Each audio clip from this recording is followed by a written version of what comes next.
Hey everybody, it's Safi and Marco.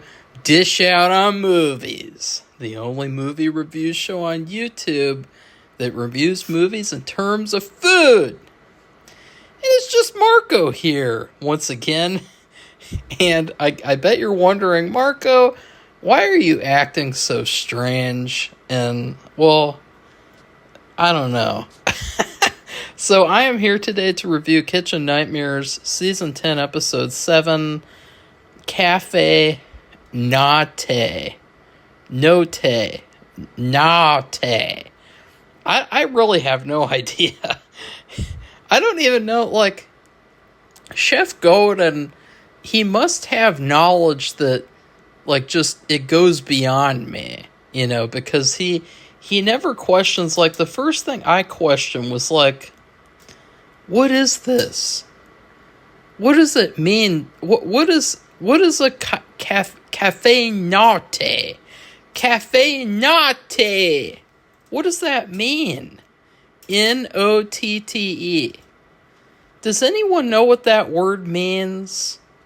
Is this some sort of like a did I not get the memo? You know, like in Batman Begins, you didn't get the memo. Or I can't remember if that was the line, but like that was the first thing that I questioned was like, what's up with the title of this restaurant? Because this is yet another restaurant where these people are like, hey, let's open a restaurant. How bad could it be? You know, how hard could it be? Let's open a restaurant. And, you know, this is America. I mean, this right here is America. Like, let's just open up a restaurant and find ourselves on Kitchen Nightmares with Chef Gordon Ramsay. And so here they are, Cafe Nate in Pennsylvania. I'm going to look that up right now because it's really bothering me. Nate. It means night. Oh, okay. It means night in Italian. Oh, my God. See, to me, I think that's so strange because, you know, when I hear the word cafe, I think of the daytime, I think of breakfast, I think of lunch, I think of coffee. I don't think of night. I don't think of nightlife. And in fact, I think it's kind of strange because the fact that the title of the restaurant is never acknowledged, it's, you know, it's weird to me because to me, if I were Chef Gordon, which I don't know how I could become Chef Gordon, but I would want to make the restaurant oriented towards night. I mean, wouldn't that be cool? Like a cafe at nighttime, a cafe that opens up at night, and it could have like a bunch of night themed, you know, desserts and drinks and, you know, dishes, like a moon cocktail, you know, and there could be like things like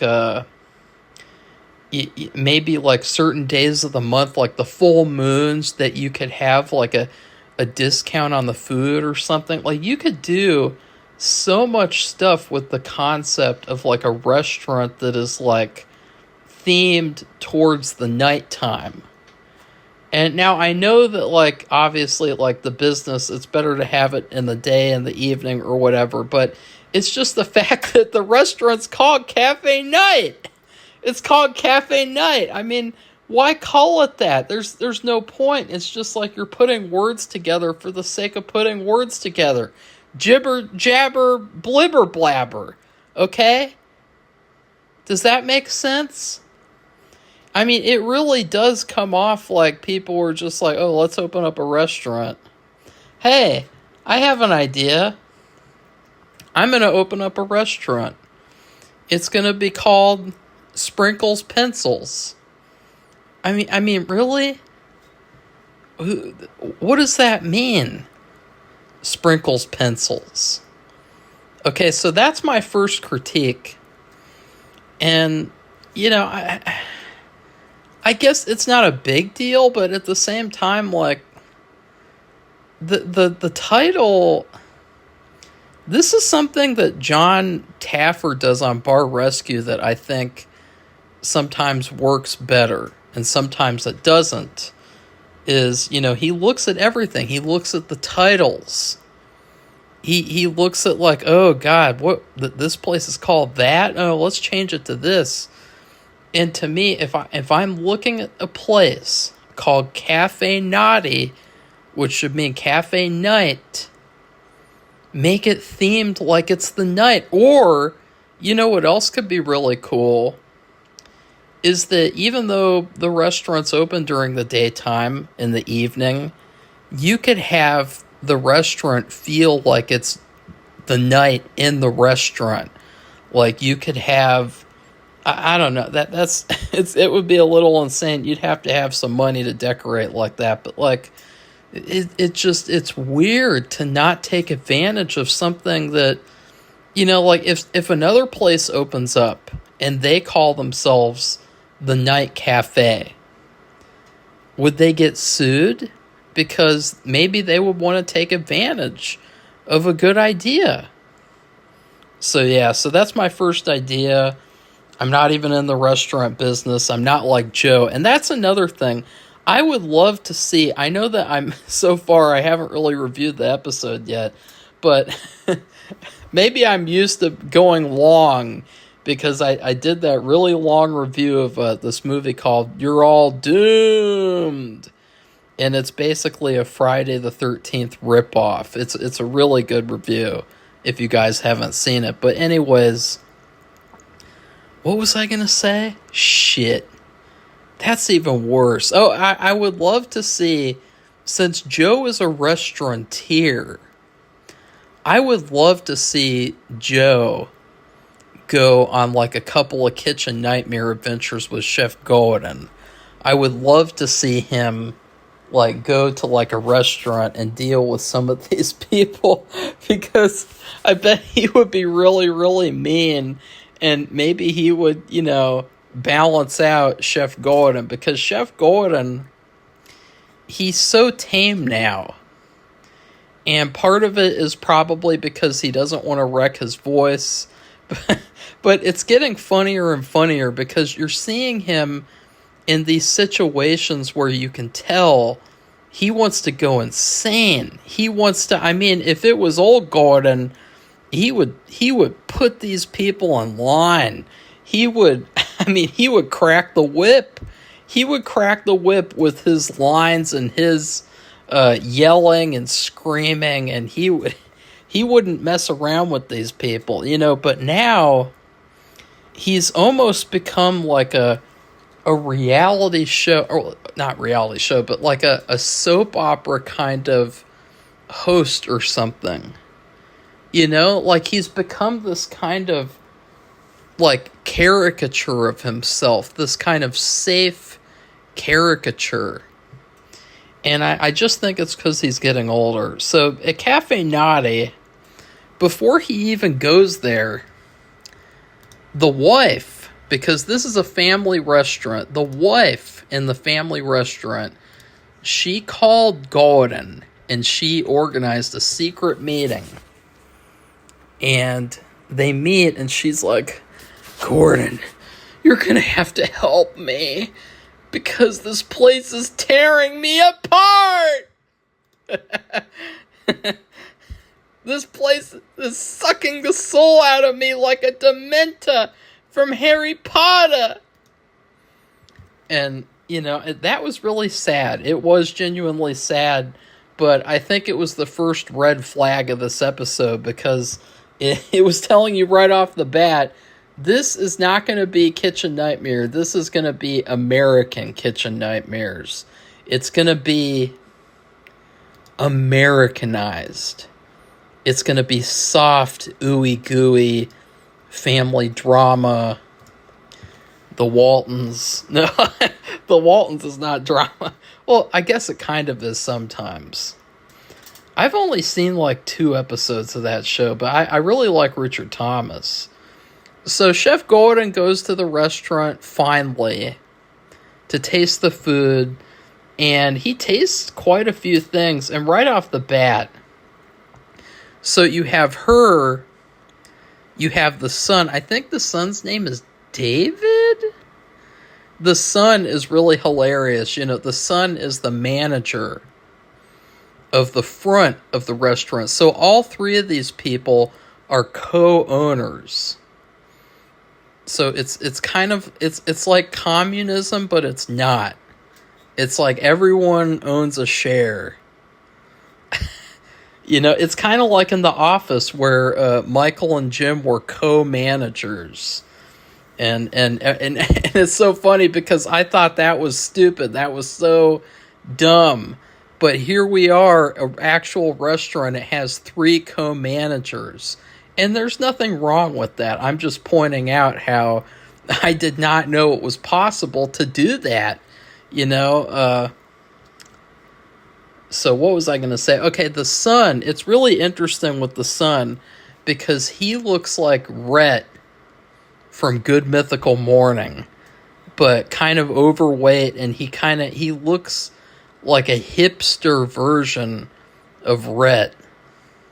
So I thought that was hilarious. And the dad, or stepdad, he is sort of like, I don't know what he is. Like, he's another one of those managers that wants to cook, but then it just kind of seems like he's cooking for the sake of cooking, and he doesn't really actually he doesn't really want to. He doesn't really have a, like a talent, in that way. Like, he can learn to be a chef, but it just kind of feels like he's doing it for the sake of doing it.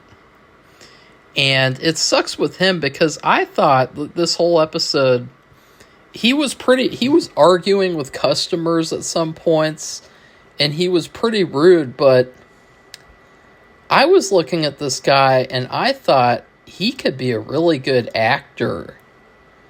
So, his name is Jerry. And so I think that they should, the family should cut him loose and, and let him go, like, act in some movies or something, because he has the look of an actor. He kind of looks like James Woods, except, James Woods is a piece of shit. So, he could be like the new James Woods, but he's actually, a good person. So, he should do that. Jerry should be an actor. He should be an actor in Pennsylvania movies. Like, there's the movies like You're All Doomed. Like, that guy, he probably needs actors. I don't, because I do, but, like, yeah, whatever. So, overall, this restaurant, it's a mess because you have this kind of weird dynamic where, there's a weak link, and the weak link is Jerry. He comes up with strange ideas, very strange, and we'll talk about those. So Chef Gordon, he orders soup, which of course is not made there.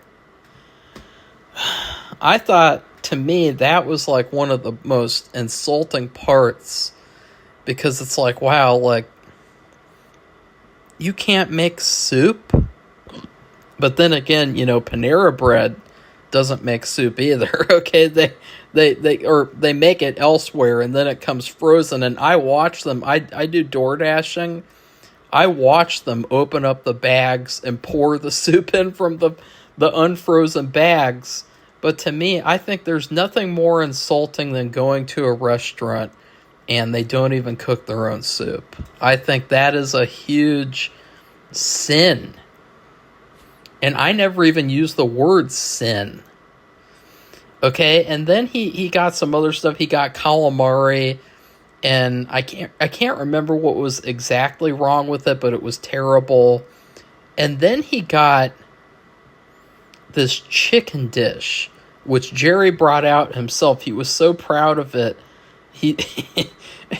And it's like, okay, what's the idea about this chicken that, we saw him arguing with another customer in a clip, which I would say that this episode, it really should have had more footage at the beginning, because I think that was one of the biggest issues I have with it, was it felt like it just felt so Americanized, and it felt like it had all the issues of like American Kitchen Nightmares compared to some of the other episodes I've seen this season.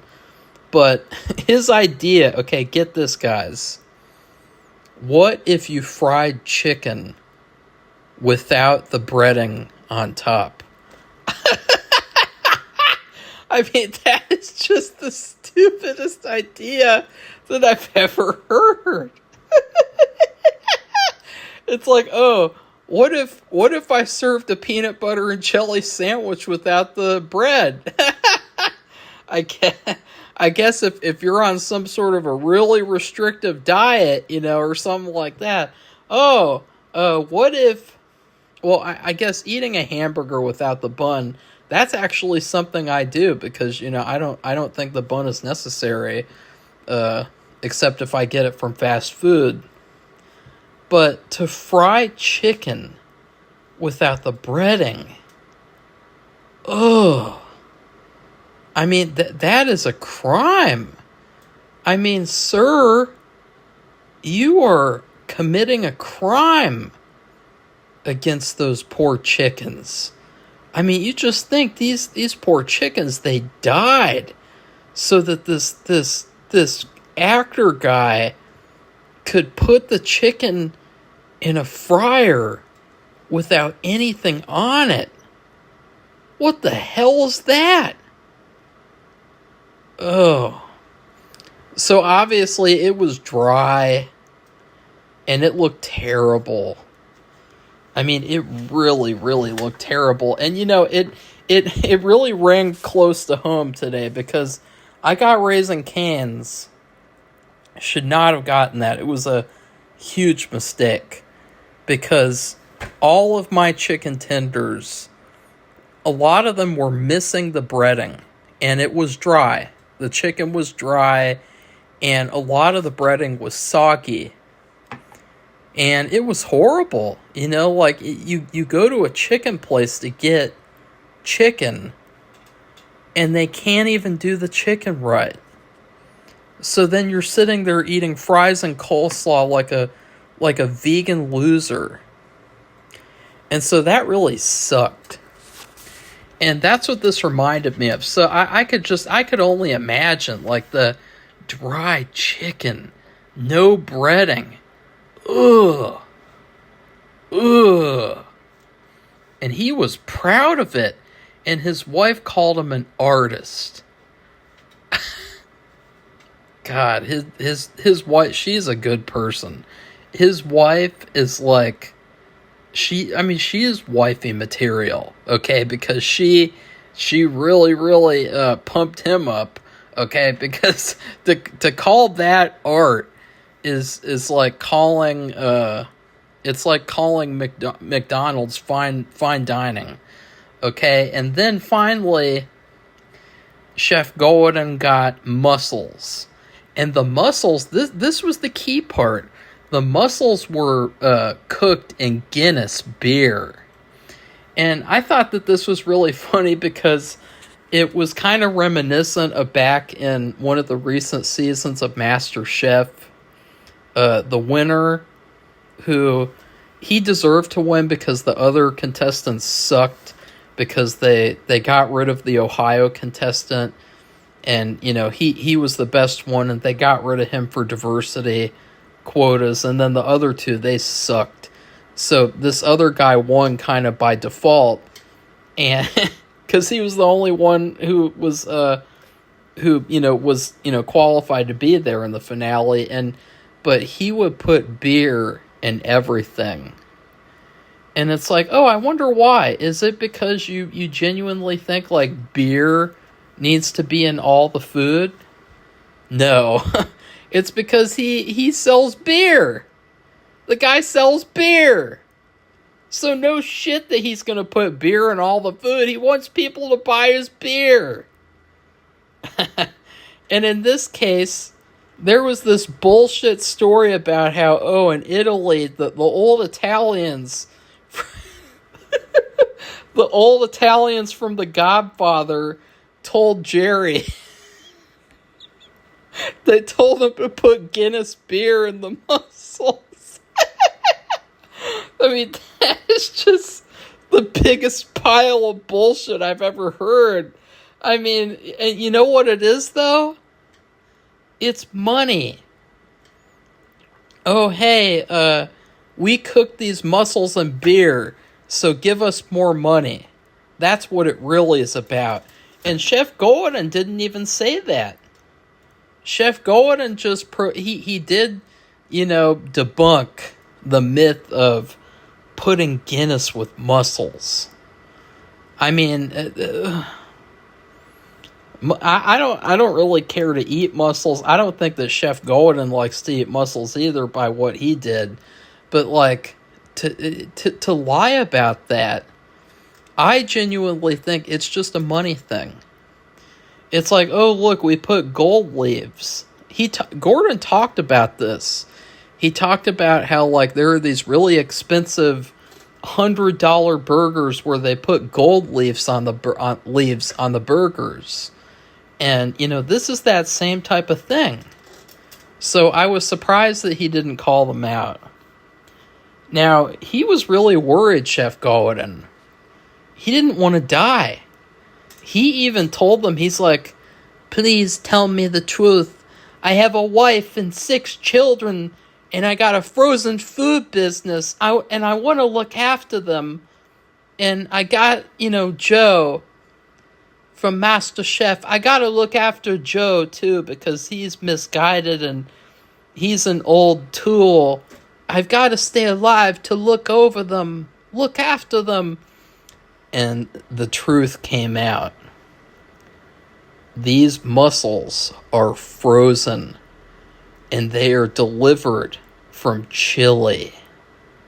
All the way from Chile to Pennsylvania.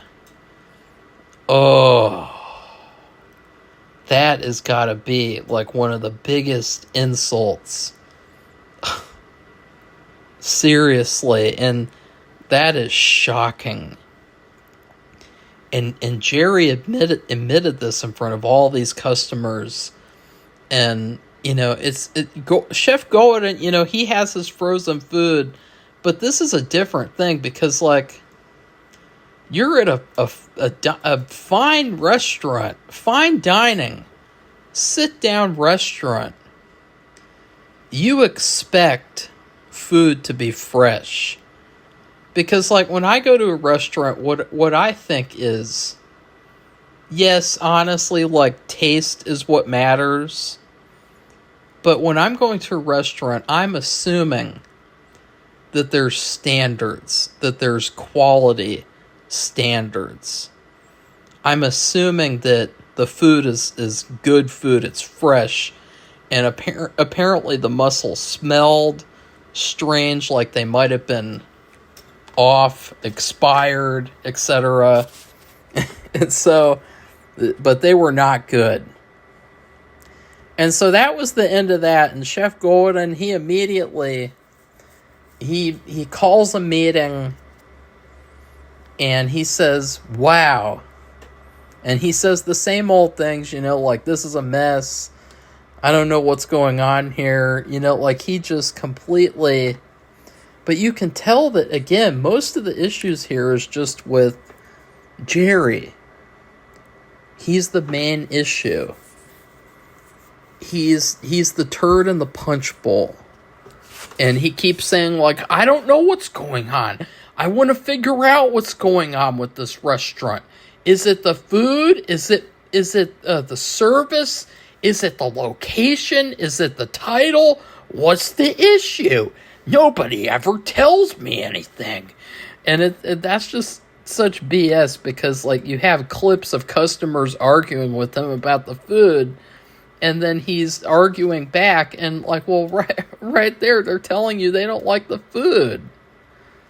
So, yeah. Very self-explanatory. And then Chef Gordon has a heart-to-heart with the son hipster-ret, let's call him.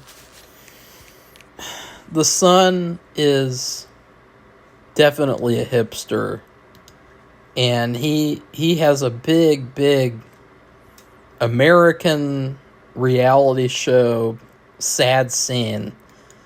We're not a loving family anymore. We're not as loving, as caring. We're just a cold family now. He was very upset. And Chef Gordon is like, oh shit, I know what I've got to do. In order to fix the restaurant, I've got to fix the family. So then he organizes a sit-down with all the co-managers. You know, it's like the scene in Avengers Endgame where the Avengers assemble. You got all the important characters. And basically it's like another thing where like, oh, well, in order to, you know, fix this very glaring issue, and in order to solve these issues that have nothing, that, you know, like the soap opera drama, it's so like irritating. And I haven't even talked about the dinner service yet that Gordon watches over and everything, and I'll talk about that. But like, I just wanted to get to the heart of the episode, because like, at the end of the day, like, this was one of those Americanized episodes where it's just all about soap opera stuff. It was about repairing the family's relationship and the relationships with all the different family members, and, you know, the dad and son telling each other that they loved each other and hugging. And it's like, yeah, okay, this is great. Like, this is lame. You know, like, this is not kitchen nightmares to me. This is just kitchen soy mares. This is soy nightmares, okay? But anyways, that's how all the problems are fixed. So it's another thing where it's like, oh, well, we just have to have a talk with the manager, and he's got to cry, and there's got to be some sort of like a talk, a revelation, and then all of a sudden everything is okay. But it's really not. I mean, there's some other issues that come up, because they should have spent more time on the actual issues, would be like the food, the training, the system, and all that stuff. You know, instead of worrying about how, I haven't told him I loved him in years. I told him he's proud of me. You know, it's like keeping up with the Kardashians. I mean, you guys realize that back when Kim Kardashian was with Kanye, that like Chef Gordon like was neighbors with them. So, you know, you guys might really like Chef Gordon, but he's a reality show guy.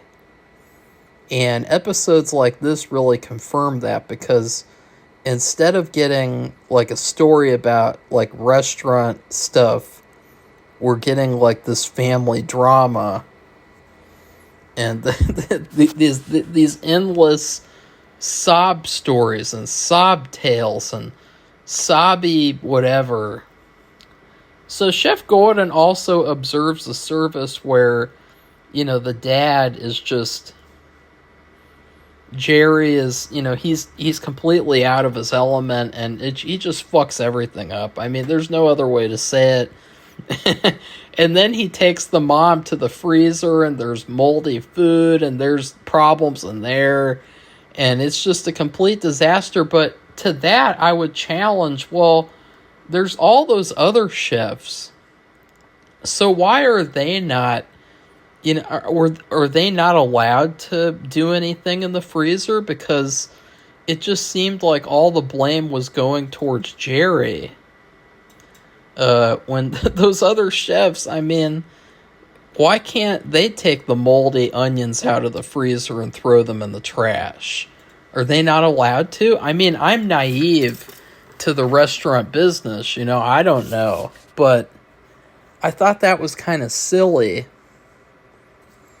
But this whole part was very rushed, and I mean, customers were complaining. All this food was getting sent back.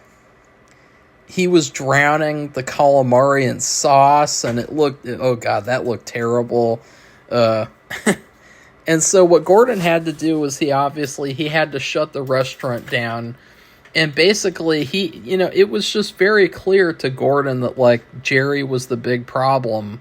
So eventually, Gordon takes Jerry's chef's jacket, which he had a chef's jacket. Why did he have a chef's jacket? Like, weird.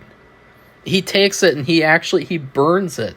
He burns it in a little tiny grill. I thought that was hilarious. Like that was some of the old Gordon coming out. And I thought that was a great idea. But it was really funny because he said, "Death to vanity."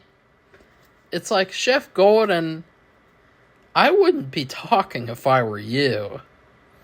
Because every season on Master Chef, you and the other judges are walking out slow motion with fireworks going off on both sides of you. That is vanity, okay? And let's not forget about the frozen food. On every single frozen food box, what do we see on there? We see Gordon's face. Every single one. That's vanity, okay? Wearing a chef's jacket when you're in a kitchen is not vanity. It's just common sense. I mean, I didn't get that at all. Like, if he just wore, like, a uniform or his regular clothes, like, that would be stupid and unprofessional. He should be wearing a chef's jacket if he's cooking. He came up with his own creation. Why wouldn't he be wearing a chef's jacket? Like that was stupid. But, I got what he was doing, and I thought it was funny. That was one of the only highlights of the episode. So then they do the remodel. They simplify the menu. One of the weird things was the dessert. Chef Gordon put, like, an orange polenta cake. I have no idea what that is, but that sounds bizarre. If anyone knows what that is, or if it's any good, feel free to let me know, because I don't even, I mean, I could look it up right now, but, like, it sounds so strange to me and so weird. Like, just put a fucking chocolate cake on there, put a piece of pie or something, like, just put something that everybody knows. Or as I said before, like, how about something that's night themed? Dark chocolate because of nighttime, because of the dark. Midnight. You could call it a midnight pie slice. You could have some sort of a dish that's shaped like half of a moon, like what do they call it? Like the crescent moon. So many cool creative things you could do with the night concept that I think that, they should take advantage of. But anyways, Chef Gordon also adds this kind of expediting system on the computer, and he expected Jerry to just kind of, like, get it right off the bat after he saw how badly he messed up with cooking. I thought that was weird too. Like, did he really expect Jerry to just, become a natural, like, with this new technology that he had never used before? It's almost like they could have practiced. Like, practice is good. And instead, they bring people in, they do the service, and it's the same shit that we've seen a million times. The customers are all unhappy. Food's getting sent, it's not getting sent back, but nobody's getting their food, or some people are, it's just nothing's working out because Jerry. And then all of a sudden, boom, Jerry suddenly is taught a little bit more about the technology, not by Chef Gordon. And then he understands it, he gets it, and then boom, suddenly, oh wow, that was really easy. Oh my god, this is so easy. We're all doing so well. It's the same thing as all the other episodes. They have like one or two problems, and then, oh, all of a sudden, they're okay now, and they bounce back. Because the real key to all of this was family. You know? Like, just like Fast and the Furious with Chef Gordon. So the episode ends with Chef Gordon telling the family, like, look, guys, you got to stick together. You got to run this place as a family. It's like, yeah, okay, come on. Really? Like, can we, like, spend these episodes, like, with, like, actual, like, restaurant type of stuff, like cooking and all that type of stuff? Because I think that this soap opera drama, it's gotten really old. It's gotten really old. There's only so many times that you can see people on television talk about their sob stories and then cry and have these talks and interventions. There's only so many times before it just becomes noise. And before it just becomes like you're desensitized and you don't even care. I mean, that's another thing, too, that people should take into consideration is like, you know, there's people, you know, you watch multiple shows, you see all these things, and when you see this stuff constantly, it begins to mean nothing. And then it just gets bad. So I would give this episode like a C+. I didn't think it was horrible, but I just thought it was a weak episode. It was another weak episode, and there were some really funny parts, but I just really wish that they'd had focused more on like the actual restaurant stuff. And there was also a thing of like, they were, you know, implying or saying that like Jerry would do this bad stuff, like he would say horrible things and stuff, but they never really showed it. They never really like elaborated on that. And it never really felt like they actually solved the issue of like, why was Jerry doing that stuff? Because he says at one point, "You set me free, Gordon." And I just didn't buy that. You know, like, his wife is calling him an artist. He's saying that he's come up with this grand creation, and he seems like he's really confident in his abilities. And yet, he says at one point that he was set free. How does that make sense? I mean, see, just things didn't line up for me in this episode. They were just so... It was just, you know... So, like, just... I don't know. I don't even know what to say. I don't even know how to describe it, to be quite honest. So, anyways... Please like this video and comment and tell me what you thought of Kitchen Nightmares Season 10, Episode 7. And please subscribe to our channel if you would like to see more honest reviews.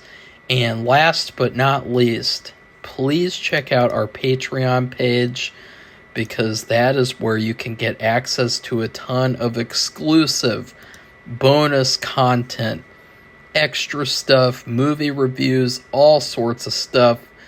I would like to take this video to make a little announcement, actually, a very special announcement. So, as you guys are aware, or you might not be aware, in the past week, I have really been trying to do a video for Patreon, because, you know, I haven't released one that I would consider to be worthwhile in a little while for, the first tier. I've been releasing videos for the second tier, but I wanted to do a commentary, and so anyways, I have come up with the idea of doing 2 commentaries at the end of every month. And I think that this will work really well because there's been so many times where, like, I'll wonder, like, oh, should I do a commentary? I don't know, I guess so. Like, I could do a number of things. But now it's going to be a set thing where you guys know at the end of every month, I will do a commentary. So for this month, I'll do 1 commentary that you guys are going to get on, the free channel. And then you will also get another commentary on Patreon.